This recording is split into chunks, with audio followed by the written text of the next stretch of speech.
കാണണമെങ്കിൽ അത് ഇപ്പുറത്ത് കൂടെ പൊക്കോടത്തെ വെച്ചിട്ടാ ആവശ്യമുള്ളതേ കേൾക്കാൻ പാടുള്ളൂ. അതാണ് ശ്രോത്രങ്ങൾ. പലതും കേൾക്കേണ്ടി വരും ഇല്ലേ? ആ കേൾക്കണമൊന്നും ശ്രദ്ധിക്കണ്ട.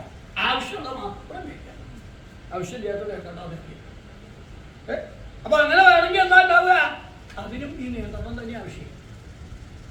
ഇവിടെ അർജുനന്റെ അവസ്ഥ എങ്ങനെയാ? യഥാത്മാവായിട്ടുള്ള ആളാ, ആത്മനിയന്ത്രണം. ഇതിനെയൊക്കെ നിയന്ത്രിക്കാനാണ്. അതുകൊണ്ടാണ് ഇന്ദ്രിയാകാൻ ബന്ധിച്ചു എന്ന് പറഞ്ഞു. ബന്ധിച്ചു ഞാൻ കെട്ടിയിട്ട് പിന്നെ നില്ലോ. കുതിരകളുടെ അവസ്ഥ എങ്ങനെയാണ് അല്ലേ? കുതിരകളെ ബന്ധിച്ചാൽ പിന്നെ അവിടെ കിടക്കണം, ബന്ധിച്ച് നിൽക്കുള്ളൂ, അല്ലാതെ പോവുക. ഇവിടെ അങ്ങനെയാണ് ആ പട്ടി. അപ്പൊ ഇവിടെ പഞ്ചേന്ദ്രിയങ്ങളാകുന്ന ദുരകങ്ങൾ. അതുപോലെ തന്നെ പിന്നത്തെ മൂക്കിന്റെ ആവശ്യം എന്താ?